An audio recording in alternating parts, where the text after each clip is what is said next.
निसर्ग वाचवा, टोरेंट हटवा, कर्जत वाचवा, टोरेंट हटवा, कर्जत वाचवा, टोरेंट हटवा. पुढचं 20 वर्षाचं व्हिजन म्हणून कर्जतकडे डम्पिंग ग्राउंड केलेलं आहे. मग कर्जतच्या 3 लाख लोकांसाठी पुढचं व्हिजन काय? कर्जतमध्येच सर्व ही धरणं आणि सर्व प्रकल्प राहून आमच्या सर्व कर्जतचं जे काही निसर्ग आहे, जे सौंदर्य आहे ते उद्ध्वस्त करण्याचं त्यांनी काम केलेलं आहे. आणि अशा प्रकारे हा प्रोजेक्ट आता एका प्रोजेक्टला दिल्यानंतर भविष्यामध्ये एक धोका तयार झालेला आहे. त्या टोरेंटला जर हा सेन्सिटिव्ह झोनमध्ये जर प्रोजेक्टला जागा दिलेली आहे तर अनेक इंडस्ट्रीवाल्यांचे आणि त्यांचे प्रस्तावित प्रोजेक्ट आहेत. तर अशा प्रकारे कर्जतचं जर सौंदर्य, कर्जतचं जर पर्यावरण जर उद्ध्वस्त झालं तर मग कर्जतला राहिलं काय? मग सर्व प्रकल्प कर्जतलाच का? तुम्ही आमचं जंगल काढून घेता, आम्हाला ते माहिती आहे. तुम्ही हे नवीन नवीन नुसतं डॅम, हे वेगवेगळे प्रकारचे तुमचे वेगवेगळे जे नाटकं आहेत ते आम्हाला जाणीव आहे. जंगलावर आम्ही जगत होतो. आमची त्या फाटीसाठी, आमच्या त्या करवंदासाठी, आमची ते जांभळासाठी, आमचं पूर्ण दळीबाग हा पूर्ण रायगड जिल्ह्याचा आहे. हा मुद्दा खूप महत्त्वाचा आहे.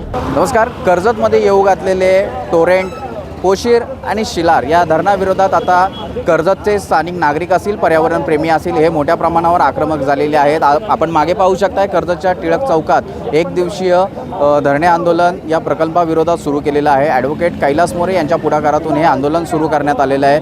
या आंदोलनकर्त्यांच्या नेमक्या भूमिका काय आहेत, कशाप्रकारे या प्रकल्पांना विरोध होतोय याबद्दल आपण त्यांच्याशी सविस्तर चर्चा करणार आहोत. चला तर जाणून घेऊया नेमके या आंदोलनाची आणि या प्रकल्पांना नेमका या आंदोलनकर्त्यांचा का विरोध होतोय.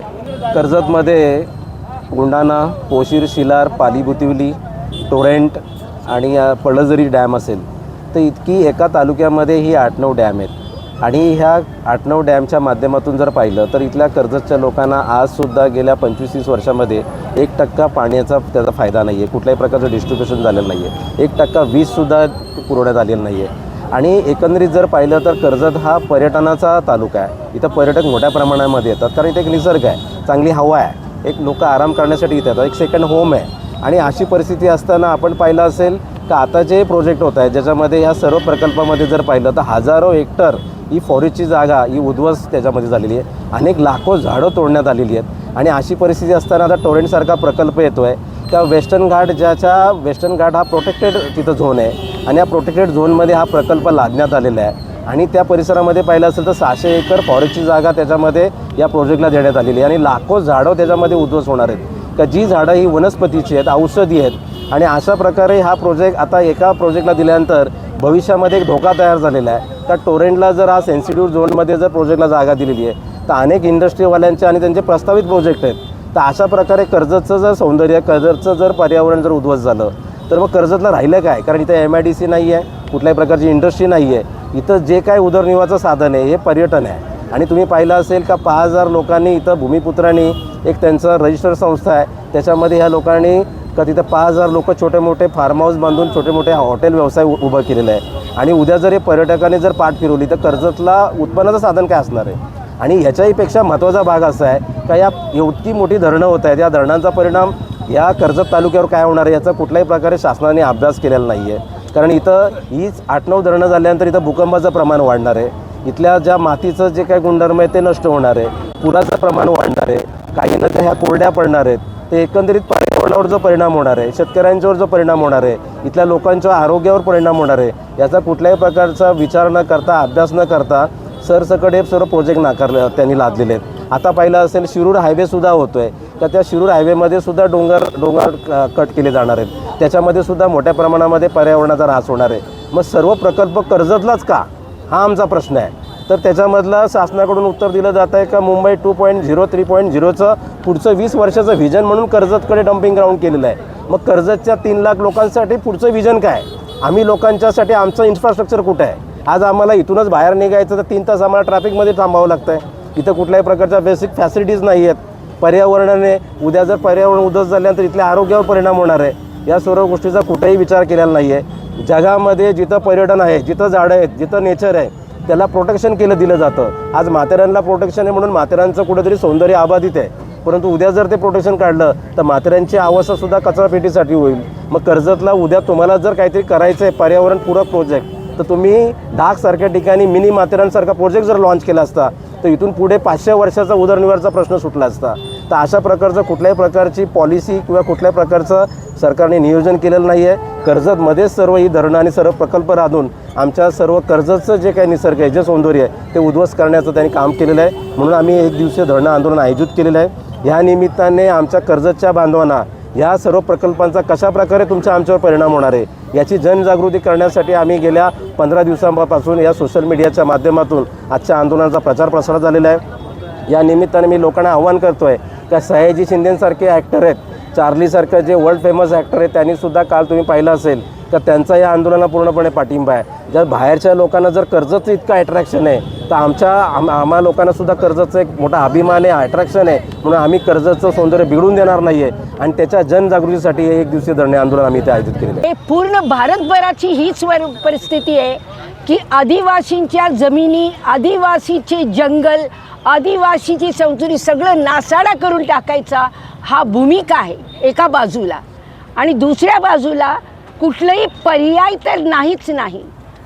आत्तापर्यंत कर्जतमधले वेगवेगळे डॅम झालेले आहेत, आम्ही सगळे पाहतोय. त्या डॅमची अवस्था काय आहे? लोकांच्या अजूनही नुकसान भरपाई मिळालेली नाही. जमिनी तर काढून घेतलेले, नुसतं घरं केलेली आहेत किंवा प्लॉटं दिलेली आहेत, पण काही पर्याय नाही. तिथं जगण्याचा कुठलंही साधन नाही लोकांना. पहिलं माझी जमीन होती तर मला काहीतरी माझ्या जमिनीवर मला जगत होतो मी, पण आज आम्हाला ते पण नाही. तुम्ही आमचं जंगल काढून घेता, आम्हाला ते माहिती आहे. तुम्ही हे नवीन नवीन नुसतं डॅम, हे वेगवेगळे प्रकारचे तुमचे वेगवेगळे जे नाटकं आहेत ते आम्हाला जाणीव आहे की नुसतं डॅमचे नाजून तुमच्या या सगळ्या मोठ्या खाजगीकरणाला वाव देण्याचं, त्या कंपनीला वाव देण्याचं, त्यांची श्रीमंती वाढवण्यासाठी हा मूळ हेतू आहे तुमचा. आणि आमचं जंगल त्यांना देण्याचा चालू आहे. जंगलावर आम्ही जगत होतो, आमची त्या फाटीसाठी, आमच्या त्या करवंदासाठी, आमची ते जांभळासाठी, आमचं पूर्ण दळीबाग हा पूर्ण रायगड जिल्ह्याचा आहे. हा मुद्दा खूप महत्त्वाचा आहे. त्याच्यासाठी भांड आमच्या लोकांचा, आमच्या जनतेचा, आमच्या कष्टकरी वर्गाचा, आमचा आदिवासी समाजाचा चालूच आहे. कालच परवाच आपल्याकडे इकडे सरळ लोकांनी गेलेले आहेत. आपल्या या सत्तेधारी वर्गाने जाऊन तिथं लोकांची घरं पाडलीत, तोडलीत. सगळ्यांचं वाडवडिलापासून ते राहतात आणि त्यांना सांगितलं जाते की तुमची जमिनी नाहीत, तुमची घरं नाहीत. कसेल त्याची जमीन, राहील त्याचं घर. हा म्हणतोय आपण तेव्हापासूनचं. 48चा आहे हा कायदा, 56चा बदल झालेला कायदा, अजूनही अंमलबजावणी आम्ही घरांसाठीचं चाललंय. आज आमचं टोरंटोसारख्या ठिकाणी एवढं सुंदर त्यांचं पूर्ण जंगल आहे, एवढं त्याच्यावर त्यांच्या जमिनी आजूबाजूला आहे. नुसतं आदिवासी नाही, बिगर आदिवासी आहे जे जमिनीवर जगतात. त्या माणसाबद्दल तुम्ही विचारसुद्धा करत नाही. तुम्ही त्यांना कधी कळवलं गेलंय? बैठका तुमच्या कंपनीचे होतात. आम्ही या देशाचे नागरिक आहोत, आम्ही कर्जतचे नागरिक आहोत, आम्ही रायगडचे नागरिक आहोत, आम्ही महाराष्ट्राचे नागरिक आहोत. आम्हाला तो अधिकार तुम्हाला नाही की आम्ही म्हणता, संविधानाने सांगितलंय लोकशाही, आणि तुम्ही निर्णय तुम्ही घेता आणि अपेक्षा आहे की आपल्याला या पद्धतीने आम्हाला स्वीकार करायचा आहे. आम्हाला स्वीकार नाही, आम्ही नाकारतोय. तुमचे नोटिसेस या काही येऊ दे, आम्ही होऊ देणार नाही. आम्हाला धोरण नको, आम्हाला ते पोशीर नको, आम्हाला ते शिलार डॅम नको. आमची तिकडे सगळी माणसं जगतात, जगतात. त्या माणसांना तुम्ही बेघर करता, त्यांना तुम्ही पूर्ण जमिनीवर काढून घेता. कसल्या प्रकारचं हे सरकार आहे का हो? हे कंपनीचं सरकार आहे. कुठल्या प्रकारचं सरकार आहे आणि काय अधिकार आहे? कर्जतमध्ये कुठलं डॅम पाहिजे, कुठल्या पद्धतीची विकास पाहिजे आम्ही ठरवू. आम्ही आहोत या देशाचे नागरिक, आम्ही आहोत कर्जतचे नागरिक. म्हणून आज कर्जतला त्या ठिकाणी त्या कोपऱ्यामध्ये तो निरोप गेला तर नक्कीच लोक जागे होतील. दुःख वाटते की या लोकांना सुद्धा, आदिवासी समाजाला कशा पद्धतीने त्यांना त्यांची जिंकवावं, त्यांना सोबत घेऊन त्यांना कुठल्या तरी अलिबागला न्यायचं, इथं न्यायचं, तिथं न्यायचं. लाचार बनवायचा प्रयत्न चालले, भिकारी बनवायचा तुम्ही प्रयत्न चाललात. हे आम्हाला चालू द्यायचं नाही. आम्हाला या पद्धतीचं टोरंटो आम्हाला नकोच नको. ही टोरंटो कंपनी आमच्या भागाचा विकास नाही करणार आहेत. काय विकास करणार आहात? विकास करताना आपल्याला तुम्हाला माहिती आहे 2013चं कुठलाही डॅम वगैरे करायचं असेल, तुम्ही जमीन संपादन करत असाल, त्या पद्धतीचा पूर्णपणे त्याची सुविधा आहे, त्याची सुविधाचा विचार नाही करत तुम्ही. काही तिथं बैठकीला करायला तयार नाहीत आणि दिलेले निर्णयसुद्धा तुम्ही ऐकून घेणार नाहीत. आम्हाला माहिती आहे. आम्ही जनसुरक्षा कायदा म्हणा, कुठल्याही प्रकारचे कायदे म्हणा, आपल्या विरुद्धात असतात ते आणि आपण ते मांडत असतो आणि लिहून देतो, पण तुम्ही मान्य करणार नाहीत हे आम्हाला मान्य आहे. आणि आम्ही या टोरंटोला, या पोशीरला, या शिलारला कुठल्याही प्रकारचं डॅम आम्हाला मान्य नाही होणार. आम्ही नागरिक आहोत, आम्ही ते आंदोलन करूच. तसे आमच्या इतरांनी सांगितले आंदोलन आमचं तीव्र होईल आणि तेवढंच तीव्र करण्यासाठी आमचे सगळे वर्ग, शेतकरी शेतमजूर असो, कामगार वर्ग असो, इतर शहरातले असो, छोट्या छोट्या आपल्या भागामध्ये असो, आपण ते संघटित होणं गरजेचं आहे. त्याच्याशिवाय संघटित ताकदीशिवाय काहीच होणार नाही. संघटित ताकदीतूनच आपल्याला हे बदल घडून घेणार आहे. या प्रकल्पांमुळे भविष्यात पर्यावरणीय धोके काय, दुष्परिणाम काय होईल? आपल्याला आता आपल्या कैलाश भाऊंनी तर मांडलंच आहे की अशा पद्धतीचे डॅम वगैरे झाल्यानंतर पर्यावरणाचं काय होणार आहे आपल्याला सगळ्यांना जणी माहिती आहे. एका बाजूला तुम्ही झाडं तोडणार आहात म्हणे आणि रत्नागिरीमध्ये जाऊन तिथे लावणार आहे. कोणाचं हित आहे? हा एक वेगळे मुद्दा आहे. पण ह्याच्याबरोबर तुम्ही विचार करा, तिथली ते जीव पूर्ण आहे, आपले पाखरं आहेत, आपली जनावरं आहेत, आपली लोकं आहेत तिकडे जाणारे, संपर्क पूर्ण हा पूर्ण तोडणार आहेत. हो, आज आम्हाला कर्जतमधली गरमी अजूनही कशी अधिक वाढलेली आहे आणि आपण या पुढच्या आयुष्यामध्ये आपल्या पिढीसाठी काय ठेवणार आहोत का? हो, आपण काहीच बोलणार नाहीत का? आपण गप्पच राहणार आहोत का? पुढच्या पिढीला काय ठेवणार आहात आपण? याच्याबद्दल काय विचार करणार आहेत की नाही आपण नागरिक म्हणून? आपल्याला सगळ्यांना विनंती आहे की आपल्याला संघटित होणं गरजेचं आहे. पर्यावरण वाचवायचं आहे, आमचं जंगल वाचवायचं आहे, आमची जमिनी वाचवायची आहेत.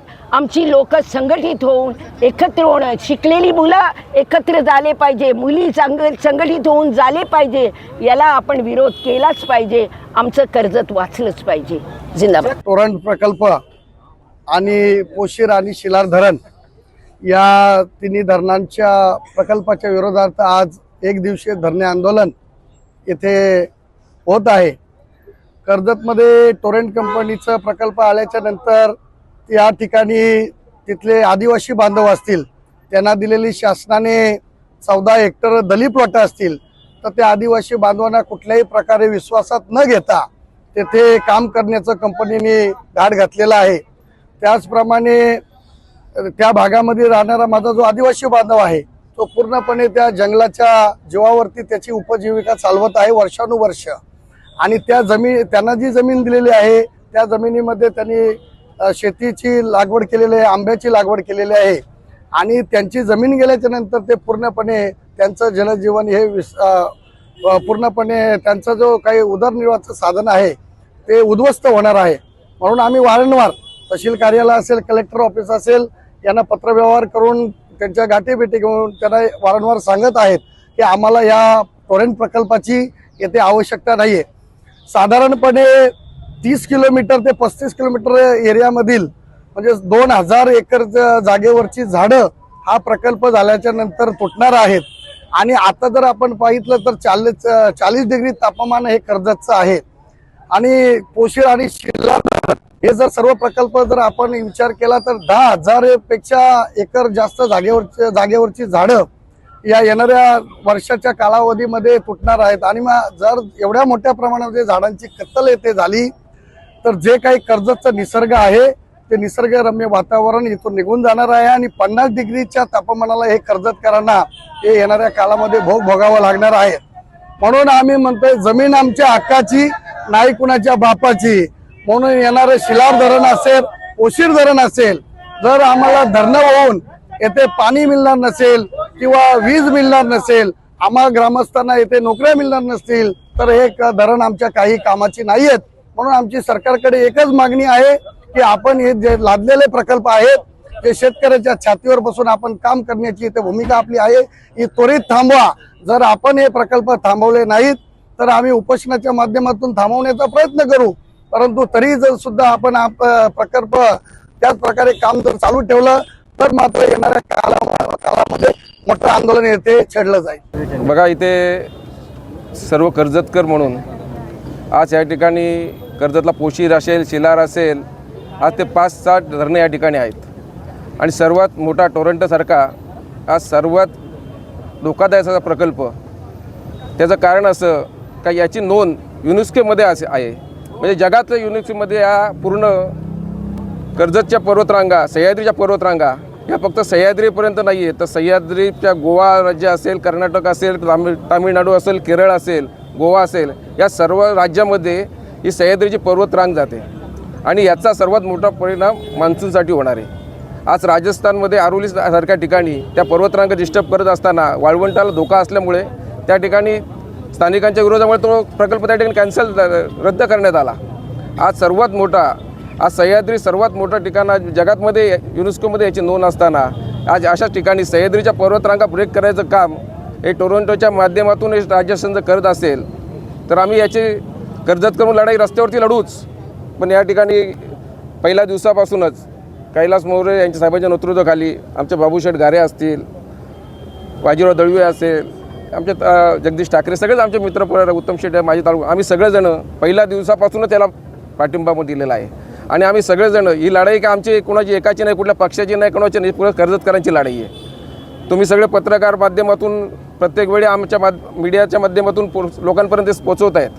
हे जनजागरण करण्यासाठीच आज कर्जत आंदोलन आहे एक दिवसाचं. येणाऱ्या दिवसामध्ये ही लढाई सुप्रीम कोर्टात पण आपल्याला लढायला लागेल, हायकोर्टात पण लढायला लागेल. कारण हा फक्त कर्जतसाठी नाही आहे, हा धोका पूर्ण या 6 राज्यांना पण याचा धोका आहे. हे जर नीट आपण जर अभ्यास केलं तर आपल्या त्या ठिकाणी लक्षात येईल का युनेस्को म्हणजे जगामध्ये म्हणजे सह्याद्री रांग हिमालयापेक्षा पण जुनं पर्वतरांगा ही आहे. असं नेटवरती आपण सर्च केलं, गुगलवरती सर्च केलं तर आपल्या ठिकाणी समजतं. म्हणजे एवढा मोठा विनाशकारी प्रकल्प जो 6 राज्यांना त्या ठिकाणी त्रास देणार आहे. आणि तो प्रकल्प आमच्या कर्जतसारख्या ठिकाणी येऊन का आमच्या कर्जतवर तो लादता. या ठिकाणी धरणं आहेत, सर्वात मोठा भूकंपाचा धोका या सगळ्या धरणांमुळे आमच्या कर्जतकरांना होणार आहे. उद्याची पुढची पिढी जर आज आम्ही आंदोलन उभारलं नाही, आज आम्ही जर केलं तर पुढची पिढी आम्हाला त्या ठिकाणी माफ करणार नाही. यासाठी आम्ही सगळे कर्जतकर, आमच्या इथं कुठला पक्ष नाही, कुठला धर्म नाही, कुठली जात नाही, फक्त एक कर्जतकर या एका अजेंड्याखाली येणाऱ्या दिवसामध्ये फार मोठ्या प्रमाणात इथून मंत्रालयात जरी अधिवेशनात जायला तरी आम्ही कर्जतकर त्या ठिकाणी जाऊ. हीच लढाई लढूच. पण आम्ही या सुप्रीम कोर्ट असेल, हायकोर्ट असेल, या ठिकाणी काही PL दाखल करून जनहिताचा रेटा दाखल करून येणाऱ्या दिवसामध्ये हे आंदोलन यशस्वीरित्या पार पाडून हे सगळे प्रकल्प कसे रद्द होतील त्यासाठी आम्ही सगळेजण या ठिकाणी प्रामाणिकपणे प्रयत्न या ठिकाणी करणार आहेत. आज या ठिकाणी जे 1 दिवसीय धरणे आंदोलन आयोजित केलेले कर्जतकरांनी, त्याचं मुख्य कारण म्हणजे या कर्जत परिसरामध्ये बहुतांश असं प्रोजेक्ट आणि त्यातून एक विनाशकारी विपरीत बुद्धी सरकारला, प्रशासनाला सुचलेलं म्हणजे हे टोरेंटचं प्रोजेक्ट. या टोरेंट प्रोजेक्टच्या बाबतची शेतकऱ्यांना कुठल्याही प्रकारची दैविक माहिती नसताना या प्रशासनाला हाताशी घालून इथे एक मोठी राजकीय प्रबल शक्ती उभी करून इथे एक शेतकऱ्यांवरती एक दबाव आणण्याचा प्रयत्न केला जात आहे. एक वैज्ञानिकदृष्ट्या बोलायचं झालं तर टोरेंटचा हा जो व्यास आहे, एका ग्लासामध्ये अर्धा लिटर पाणी आणि एक घमेल्यामध्ये अर्धा लिटर पाणी, याचा व्यास खूप कमी असल्यामुळे इथे भूकंपाची एवढी जबरदस्त हानी वाढणार आहे. याची प्रशासनाला पूर्णपणे माहिती असताना प्रशासन या टोरेंटच्या सर्व या कार्यप्रणालीला हातभार लावत आहे. खरंच आजचा हा 1 दिवसीय धरणे आंदोलन सर्वपक्षीय इथं उपस्थित आहेत. हे शेतकऱ्यांच्यासाठी एक खूप मोलाचं सहकार्य असेल, सर्वपक्षीय, सर्व राजकीय आणि विशेषतः महत्त्व म्हणजे हे पत्रकार बंधू आपण उपस्थित राहून एक जनजागृती करताय, त्याचं तुमचं पण तेवढंच मोलाचं सहकार्य आहे. आजचा हा 1 दिवसीय धरणे आंदोलन नसून आम्हाला जे काय करायचं आहे ते आम्ही सर्व रस्त्यावर उतरून करू. वेळ आली तर आम्हाला आत्मदहन करायची वेळ आली तरी करू. आणि शेतकऱ्याकडं काही घोडा वगैरे नसतो, शेतकऱ्याकडं बैल असतात. शेतकरी बैल घेऊन येतो आणि बैलासोबत नांगरसुद्धा असतात. जेव्हा वेळ येईल तेव्हा आम्ही बैल आणि नांगर दोन्ही सोबत घेऊन येऊ आणि सर्व काय करायचे तेव्हा आम्ही हे सर्व शेतकऱ्यांच्या वतीने, सर्व या राजकीय वर्तुळाच्या वतीने आम्ही सर्व काय करायचे ते आम्ही दाखवू. पण आम्हाला हा प्रोजेक्ट नकोच आहे अजिबात. अजिबात नको आहे आम्हाला प्रोजेक्ट येऊ. आम्हाला तुमची कसली भाव नको, कळे रेट नको. तुमची आतापर्यंत हे आता तुम्ही टाटामध्ये जे चालू आहे ब्लास्टिंग, त्याचे तुम्ही रोज कार्यक्रम बघताय. पत्रकार मीडियाच्या मागे तुम्हाला काय काय बातम्या येत आहेत. किती लोकांना नाहक त्रास आहे त्या लोकांचा, किती तिकडे दुर्ला उदलते, किती लोकांच्या घरांना तडे गेलेले आहेत. आता इथे तर डोंगर फोडणार आहेत. आता सगळे त्यांचे जे सर्वे जो आहे 48,000 झाडं तोडले जाणार आहेत. 48,000 झाडं तुमच्या 200 एकरमध्ये तुम्हाला मोजून देईल मी. ही सगळी खोटी त्यांची जो तो आणि तो डाटा तयार केलेला आहे हा पूर्णपणे खोटा आहे. याच्यासाठी आम्हाला आमचा जीव द्यावा लागला तरी चालेल. आम्हाला हा प्रोजेक्ट अजिबात नको आहे. प्रशासनाला ही आजची ही पहिली आणि शेवटची विनंती आहे. नंतर आम्ही आमच्या पद्धतीने काय करायचं ते करू. मग तिथं आमचा जीव द्यायला लागला तरी चालेल. धन्यवाद. कर्जत तालुक्यातील निसर्ग संपन्नता, पर्यावरण उद्ध्वस्त करणारे विनाशकारी जे महाप्रकल्प या ठिकाणी येऊ घातलेले, जनतेच्या बोकांडी बसणारे हे महाप्रकल्प या ठिकाणी, त्याच्या विरोधामध्ये हा जो काही ऐतिहासिक टिळक चौकामध्ये हा लढा सुरू झालेला आहे. ॲडव्होकेट कैलासजी मोरे यांच्या मार्गदर्शनाखाली सर्व त्या ठिकाणी कर्जतकर या तिन्ही प्रकल्पांना विरोध करणारे सर्व शेतकरी बांधव या ठिकाणी उपस्थित आहेत. आपण बघतोय की या मे महिन्याच्या उन्हामध्ये या ठिकाणी उन्हामध्ये बसून त्या ठिकाणी सर्वांची जी काही तिखट भावना आपण सर्वजण मगा सकाळपासून ऐकतोय ती खरं तर सर्वांना विचार करणारी आहे. आणि सरकारनं याचा कटाक्षाने विचार करणं गरजेचं आहे. सरकारला कदाचित कल्पना नसेल, कर्जतची भूमी ऐतिहासिक भूमी आहे. हुतात्मा भाई कोतवाल, हुतात्मा हिराजी पाटील यांच्या पदस्पर्शानं, त्यांच्या लढ्यानं पावन झालेली भूमी आहे. जुलमी ब्रिटिशांच्या सरकाराविरुद्ध हुतात्मा भाई कोतवाल, हिराजी पाटलांनी उभारलेला लढा आपल्या सर्वांनाच ज्ञात आहे. आणि त्याच भूमीतले सारे हे भूमिपुत्र आहेत, स्थानिक नागरिक आहेत. सर्वसामान्य नागरिकाला, जनतेला वेठीस धरून जर का हे प्रकल्प आपल्या उरावरती जर का सरकार देणार असेल तर निश्चित त्या विरोधाला, त्या प्रकल्पांना विरोध करणं आमच्या सर्वांचंच काम आहे. आणि कर्जतकरांची तीव्र भावना लक्षात घेता सरकारने याचा विचार करावा. आत्ताच आपण बघतोय की 44-45 डिग्री सेल्सिअसचं तापमान त्या ठिकाणी गाठलेलं आहे. आणि भावी पिढीच्या दृष्टीने जर का हे प्रकल्प जर का जनतेवर लादणार असाल तर मग असला विकास काय कामाचा. आणि ह्या अशा विनाशकारी विकासानं जर का अनेक पुढच्या पिढ्या बर्बाद होणार असतील, उद्ध्वस्त होणार असतील, जंगलं उद्ध्वस्त होणार असतील, निसर्ग संपन्नता उद्ध्वस्त होणार असेल तर असा हा भकास करणारा विकास आम्हाला मुळीच नको आहे. या पूर्ण सर्व तिन्ही प्रकल्पांना जनतेची भावना, सर्वसामान्य शेतकऱ्याची भावना मनात ठेवून सरकारनं या बाबतीमध्ये विचार करावा आणि तिन्ही प्रकल्प या ठिकाणाहून घालून द्यावेत. आम्हाला हे अजिबात प्रकल्प मान्य नसणार आहेत. आणि या निमित्तानं संपूर्ण कर्जतकर मनामध्ये कोणताही किंतु परंतु न बाळगता या लढ्यामध्ये सर्वार्थानं जमिनीवर पुढच्या कालावधीमध्ये मोठ्या आंदोलनाच्या दिशेनं निश्चितपणानं प्रयत्नशील राहतील, एवढंच या निमित्ताने सांगतो.